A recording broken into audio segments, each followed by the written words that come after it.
mana Nabi SAW bertanya, Aina Allah? Di manakah Allah? Perempuan tu kata, Fis sama', di langit. Maka Nabi kata, dah, engkau dibebaskan. Sebab engkau mukmin, engkau mukminah, engkau seorang yang beriman kepada Allah Taala. Hadis tu banyak persoalan daripada ulama hadis. Banyak persoalannya, dan hadis-hadis yang bukan, tak kuat hadis tu. Jadi mereka berdasarkan hadis dan juga Quran itu, mereka mengatakan Allah Ta'ala berada di langit. Ustaz yang ajar tu petah pula tu, muka lawa pula. Langsung ikut kan.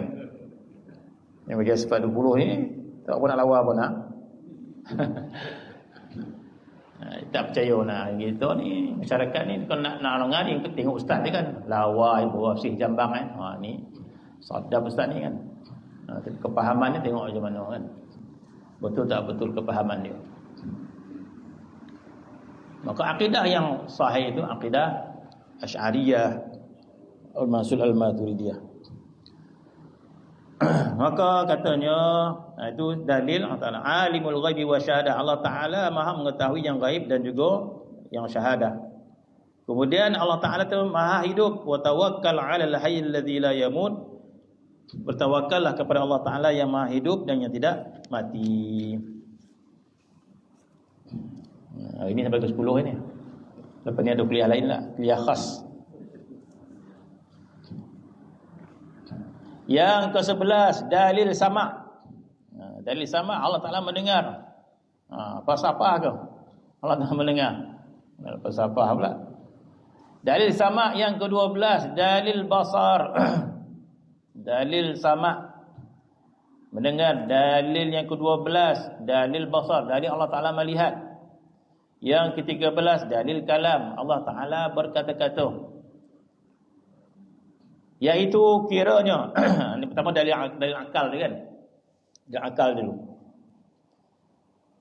Kita yakin Allah Ta'ala itu mendengar. Macam mana dalil akal Tuhan mendengar? Maka dalil dia kiranya Tuhan tidak bersifat dengan sifat yang 3 ini. Itu dalil. Kita boleh buat macam tu. Apakah dalil keyakinan kamu Allah Ta'ala mendengar, melihat dan berkata-kata? Dalil akal dia, sekiranya Tuhan tidak mendengar, sekiranya Tuhan tidak melihat, sekiranya Tuhan tidak berkata-kata, nasya lazimlah sifat lawannya. Maka Allah Ta'ala itu pekak, Allah Ta'ala itu buta, Allah Ta'ala itu bisu. Maka lawan pada sifat itu sifat yang kurang. Sedangkan Allah Subhanahu Wa Ta'ala maha suci daripada sifat yang kurang. Macam tu punya pemikiran pun memadai. Macam tu punya pemikiran memadai. Apa dalil kamu yakin Tuhan itu mendengar? Kita kata oleh kalau Tuhan tak mendengar, pekak lah dia. Pekak ni sifat yang kurang. Mustahil Allah Ta'ala tu pekak. Fikir macam tu pun memadai. Memadai, iman dia diterima, kata ulama. Sebab dia ada hujah. Sebab tu iman, keyakinan kena cari masing-masing. Tak boleh kita pinjam ayah ai punya. Tak boleh pinjam mak ai punya. Tak boleh pinjam guru dia punya pun tak boleh. Allah Ta'ala mendengar tu apa dalil dia? Entahlah ustaz tu khabar tu ikut dia. Maksud dia tak tahu dalil sendiri kan. Dia ikut-ikut. Itu yang kita sebut iman ikut-ikutan ini, maka tidak pasti diterima atau tidak. Sebagian ulama kata terima, sebagian tidak terima. Banyak perbincangan dia. Diterima sekiranya orang tu memang tak boleh nak belajar betul. Kata ulama, iman taklid ni diterima sekiranya orang tu tak boleh nak belajar. Letak alif bahasa pokok nio pun tak lebih dah. Ada.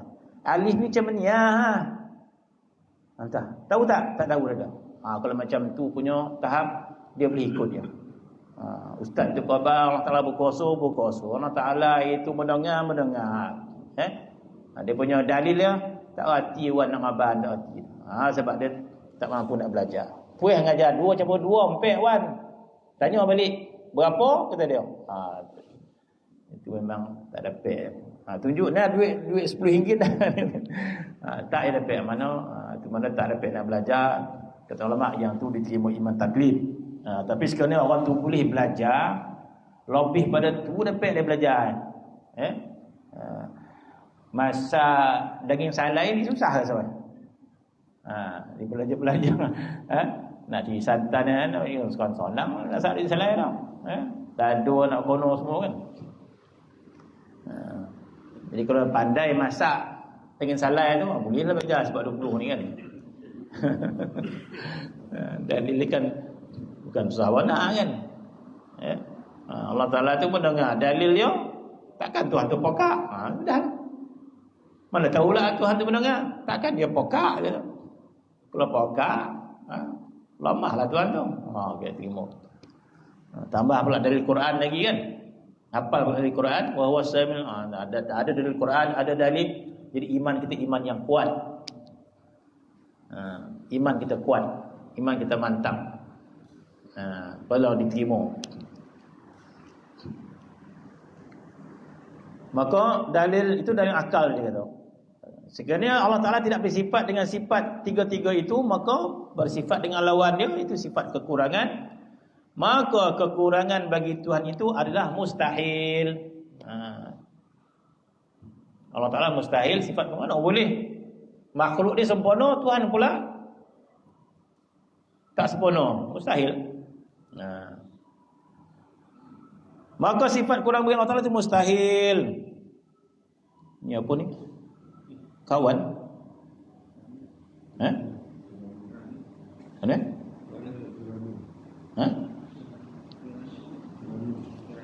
Kerana. Allah. Kerana yang berkehendak kepada yang menyempurnakan kekurangan itu melazimkan ia barulah. Kalau dikurang maka dia baru. Yang berkehendak pula kepada yang membaharukan dia, maka iaitu mustahil. Allah Ta'ala itu bersifat dengan kurang, maka sabitlah Tuhan itu bersifat dengan sama' basar kalam. Mudah ya macam tu. Dari akal mudah ya. Fikir macam tu dah diterima dah. Adapun sebab dihimpunkan sifat tiga itu pada satu dalil kerana bersesuatu lazimnya tatkala ternafi sifat itu melazimi bersifat kekurangan pada Tuhan. Dia letak tiga-tiga ni satu dalil. Satu dalil bermaksud kalau Allah Ta'ala tidak bersifat dengan mendengar, melihat, berkata-kata, itu sifat kekurangan, mustahil bagi Allah Ta'ala. Ketiga-tiga tu satu dalil akal. Dalil nakli bagi sifat sama', dinakli juga akan kuat akidah Asy'ari ini. Dalil akal pun sudah, tambah pula dalil Quran. Kuat akidah kita. Apa dalil sama'? Innani ma'akuma asma'u wa ara. Itu salah satu ayat Quran. Ada ayat Quran lagi. Innani ma'akuma, aku bersama dengan kamu dua orang. Jadi maksudnya siapa kamu dua orang ni? Nabi Musa dan Nabi Harun. Innani ma'akuma, Allah Ta'ala berkata kepada Nabi Musa dan Nabi Harun, inni ma'akuma, aku bersama dengan kamu dua orang. Asma'u wa ara, aku dengar dan aku lihat. Gitu. Begitu juga ayat yang lain, wallahu basirum bima ta'malun. Itu ayat sifat yang basar pula. Firman Allah, wallahu basirum bima ta'malun. Allah Ta'ala Maha melihat apa yang kamu lakukan. Begitu ya ayat, wa huwas sami'ul basir. Jadi banyak ayat. Jadi akidah kita ini akidah yang kuat, ya. Bukan tak kuat akidah kita ni. Adapun dalil sifat kalam, firman Allah, wa kallamallahu Musa taklima. Telah bercakaplah Allah Subhanahu wa taala dengan Nabi Musa dengan percakapan yang sempurna. Wa kallamallahu Musa taklima. Allah Subhanahu wa taala berkata-kata dengan Nabi Musa dengan kata-kata.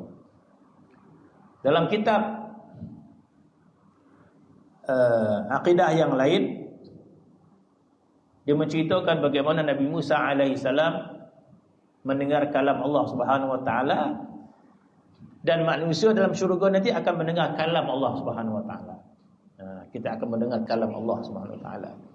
Kita akan melihat Allah Subhanahu wa taala. Kita akan mendengar kalam Allah Subhanahu wa taala.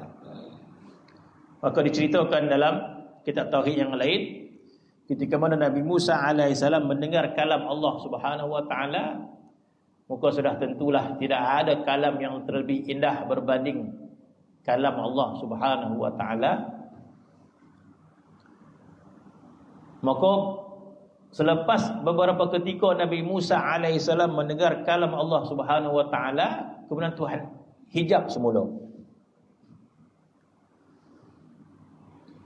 Jadi ada juga ulama berbahas tentang kalam Allah Subhanahu wa taala.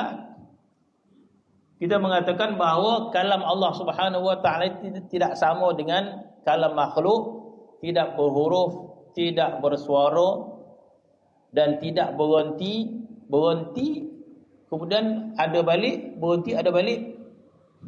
Sebab tu dalam matan Aqidatul Awam, bila disebut kalam Allah, kalamun istamar. Kalamun istamar. Kalam istamar. Kalam yang sentiasa. Jadi Allah Ta'ala ni sentiasa berkata-kata. Cuma kita tak ada terdengar. Jadi ketika mana Nabi Musa alaihi mendengar kalam Allah, bukan Allah Ta'ala mula bicara, tidak, tetapi Allah Ta'ala buka hijab, kata ulama. Allah Ta'ala buka hijab, maka terdengar kalam Allah Subhanahu wa taala. Dan bila tidak terdengar, Allah Ta'ala tutup balik hijab, maka tak terdengar dia kalam Allah Subhanahu wa taala. Sebab itu sebagian ulama mengatakan bahawa alam ni berlapis-lapis hijab, dia kata. Berlapis-lapis hijab. Mula saya baca berlapis-lapis macam mana maksud dia ni? Ya? Alam ni hijab dia berlapis-lapis, dia kata. Mula tu tak faham apa maksud berlapis-lapis. Dia maksud alam ini terhijab kepada satu golongan, tidak terhijab pada satu golongan. Kemudian dua golongan tadi terhijab dengan satu benda yang lain. Sebagai contoh apa? Kita terhijab daripada makhluk jin. Tak nampak kita. Dalam Al-Quran Allah Ta'ala menyebut bahawa makhluk jin itu kita melihat mereka, mereka melihat kita, kita tak nampak dia kan. Apa ya Quran tu? Ayat Allah Ta'ala kata tersebut Al-Quran, makhluk jin ni dia nampak kita, kita tak nampak dia. Maksud kita terhijab dengan makhluk jin. Manusia dan jin pula terhijab daripada malaikat. Kita terhijab dari malaikat, makhluk jin pun terhijab dari malaikat. Jadi malaikat mencatat amal kita, malaikat juga mencatat amal jin kan. Dia catat juga. Kalau tak catat macam mana nak dibicara akhirat nanti. Jadi amal kita pun dicatat oleh malaikat, jin pun dicatat oleh malaikat amal dia. Ya? Jadi sebagaimana kita tak nampak malaikat, jin pun tak nampak malaikat juga. Jadi lapisan yang lain pula. Ya? Dalam hadis Nabi sallallahu alaihi wasallam, Nabi menyebut apabila jenazah dimasukkan ke dalam liang lahat, dan ketika itu dia dikebumikan jenazah tadi, maka selama mana kita berada di kubur itu, maka muka nakir belum sampai lagi. Dalam hadis menyebut apa? Sehinggalah orang beredar daripada kubur tadi, imam pun dah baca talqin dah tahlil dah. Maka dalam hadis sebut, sehinggalah orang yang terakhir meninggalkan kubur tadi, sehingga orang dalam kubur tu terdengar tapak kaki tu. Ni yang paling jelas ni, siap ni. Dia orang masjid. Jadi dia kenal kaki siap dia kan. Kenal selipar tu. Dia dengar. Nabi kata, tapak kaki yang terakhir tu, bila jenazah tadi tak dengar dah, habis dah. Dah tak dengar dah kaki tu, baru datang muka nakir. Dah tak ada orang berarti. Kemudian apa? Hadis sebut, sehingga ditanya soal jawab di antara muka nakir dan jenazah tadi, Dan sekiranya jenazah ini melakukan kesalahan dan sebagainya, maka dipukullah oleh muka nakir tadi, maka menjeritlah jenazah itu, maka suara ni didengari oleh seluruh makhluk kecuali jin dan manusia. Maksud Allah Taala buka hijab yang menjerit itu kepada seluruh makhluk. Dalam hadis berkata, maka didengari suara oleh seluruh makhluk kecuali jin dan manusia.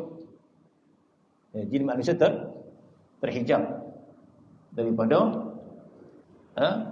alam barzah. Masuk alam barzah, jin manusia tak nampak alam tu. Itu yang ulama kata berlapis-lapis alam ni kan. Tidak melihat malaikat dan sebagainya, ya. Sehinggalah kita terhijab kita kepada Allah Subhanahu wa taala. Allah Subhanahu wa taala menyebut dalam Al-Quran bahawa makhluk ni semua bertasbih, tasbih.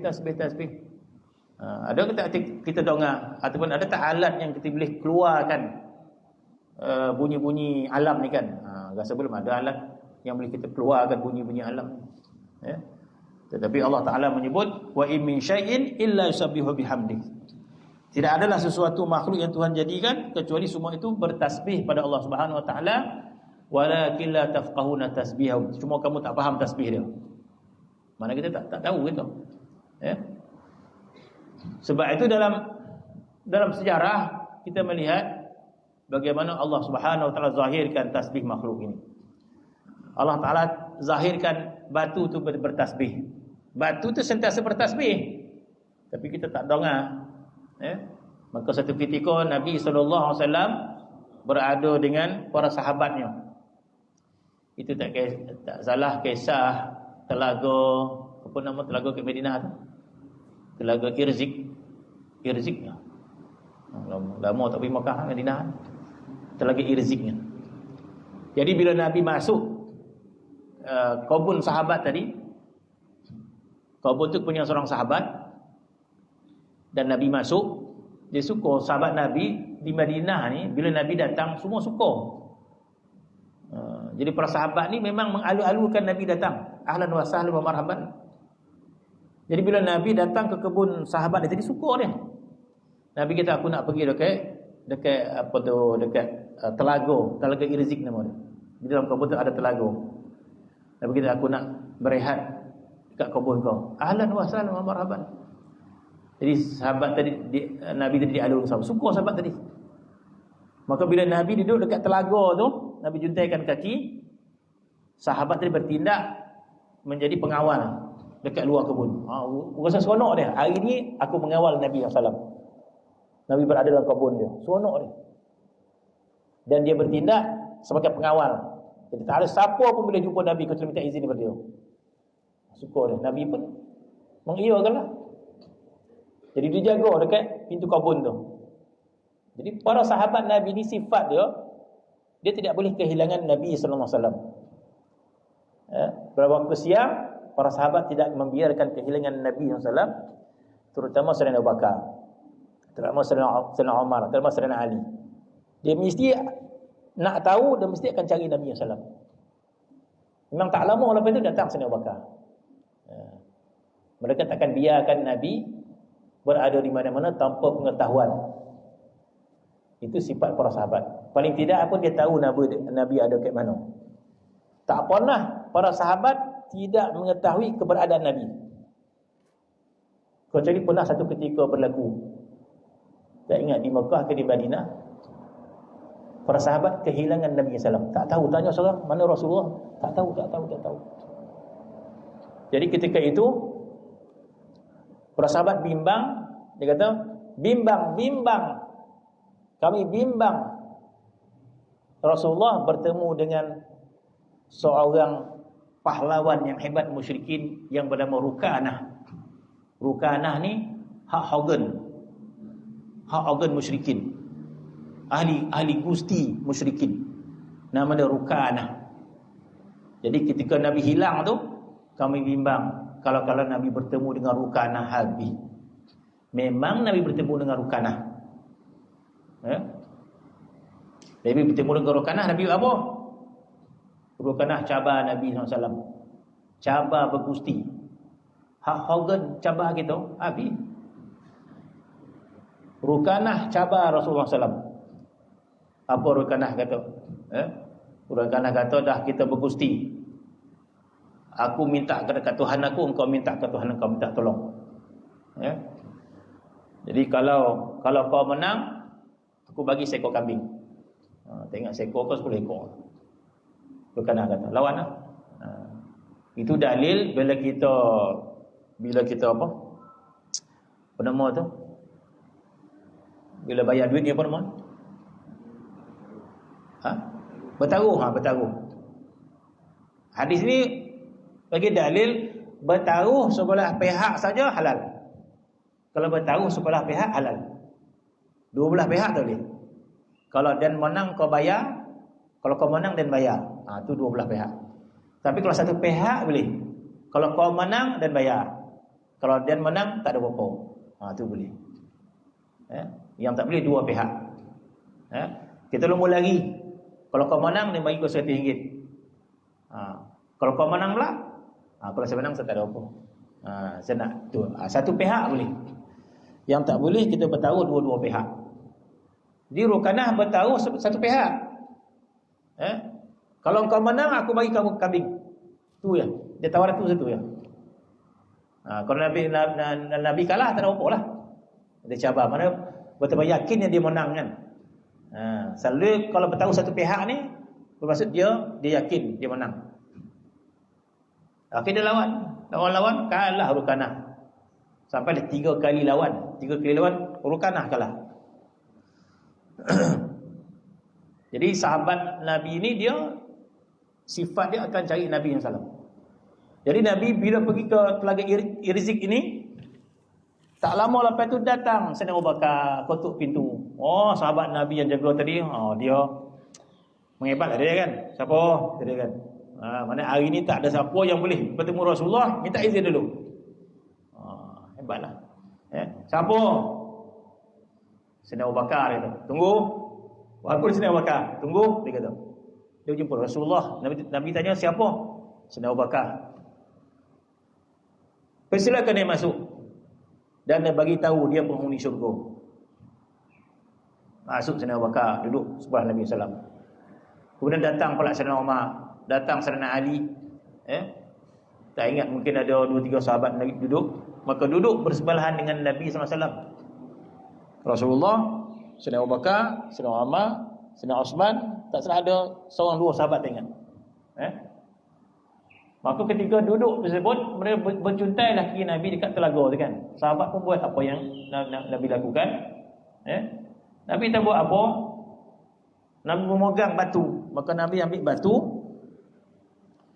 Maka ketika batu itu dipegang oleh Nabi SAW, maka terdengar tasbih batu itu tasbih. Bukan bermaksud batu itu bau tasbih tak. Tapi diperdengarkan tasbih batu ketika itu. Maksud dibuka hijab oleh Allah Subhanahu Wa Taala. Batu itu sentiasa bertasbih. Tapi kita tak dengar. Bila berada di telapak tangan Nabi, terbuka hijab. Kusyifat hijab nama dia. Maka terdengar tasbih batu itu. Riwayat. Maka Nabi letakkan ke tapak tangan Sayyidina Abu Bakar. Maka ketika Sayyidina Abu Bakar pegang, maka batu itu masih lagi bertasbih. Tasbih batu, terdengar tasbih dia. Sayyidina Abu Bakar serahkan kepada Sayyidina Osman, maka bertasbih batu itu. Bagi Sayyidina Ali, bertasbih batu itu. Bagi bersahabat selepas dia, langsung senyap batu itu. Macam itulah, tak ada apa-apa lah. Tapi riwayat hadis tu ada. Okey, sebagian ulama mengatakan bahawa itu sebagai isyarat daripada Nabi SAW bahawa khalifah selepas dia 4 orang kan. Yang betul-betul diiktiraf lah. Itu yang kita sebut khulafa ar-rasyidin kan. Sayyidina Abu Bakar, Sayyidina Umar, Sayyidina Osman, Sayyidina Ali. Lepas itu tidak diiktiraf khulafa ar-rasyidin. Muawiyah tidak diiktiraf khulafa ar-rasyidin. Jadi maksud dibuka hijab, maka terdengar tasbih batu tersebut.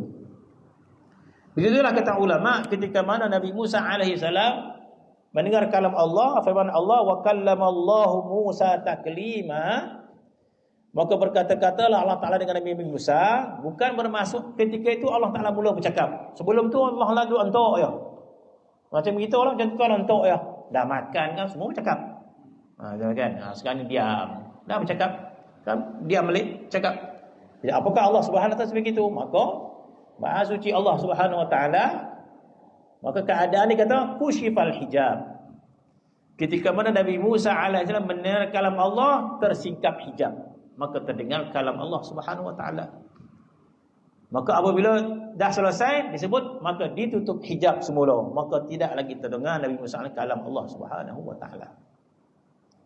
Maka dalam kitab menyebut ketika mana Nabi Musa tidak lagi terdengar kalam Allah, maka Nabi Musa menutup telinga dia beberapa hari. Tutup telinga dia. Sebab apa? Selepas mendengar kalam Allah, dia tak nak dengar kalam makhluk ni.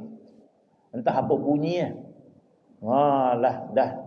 Dah begitu lazat mendengar kalam Allah Subhanahu wa taala, dia tak nak dengar kalam makhluk. Maka dalam kitab kata Nabi Musa tutup telinga dia beberapa hari. Buka ya, meluat dengar suara makhluk ikan. Tak nak dengar suara makhluk, suara manusia, suara orang ke tak nak. Dah lama barulah. Jadi begitu digambarkan dalam kitab. Wallahu alam. Maka dalil Allah Taala itu berkata-kata, iaitu wa kallamallahu Musa taklima. Maka berkata-katalah Allah Taala dengan Musa dengan berkata-kata. Adapun dalil sifat ma'nawiyah yang 7 daripada kaunuhu, yang mana sifat ma'nawiyah itu khilaf ulama. Ada kata sifat ma'nawiyah ini sama dengan sifat ma'ani, maka jadilah sifat Tuhan, sifat wajib itu juga boleh sahaja. Khilaf ulama. Kalau ulama kata sifat ma'ani, sifat ma'nawiyah, sifat yang sama. Contoh sifat qudrah dengan kaunuhu qadiran. Kalau kita baca sekali, apa bezanya? Qudrah Allah Ta'ala bersifat dengan berkuasa. Kaunuhu qadiran, keadaannya berkuasa. Sebagian ulama kata lain makna tu. Qudrah sifat ma'ani, kaunuhu qadiran sifat ma'nawiyah. Sebagian kata tak ada beza, sama je. Allah Ta'ala hayatun, Allah Ta'ala hidup. Ma'nawiyah kaunuhu hayyan, keadaannya hidup. Ada beza ke? Ulama kata tak ada beza, sama je. Iradah, Allah Ta'ala bersifat dengan iradah, sifat ma'ani. Kaunuhu muridan, keadaannya berkuasa, sifat ma'nawiyah. Jadi sifat ma'nawiyah tambah kaunuhu. Sebagian ulama kata tak ada beza. Iradah kaunuhu muridan, Allah Ta'ala berkehendak, keadaannya berkehendak.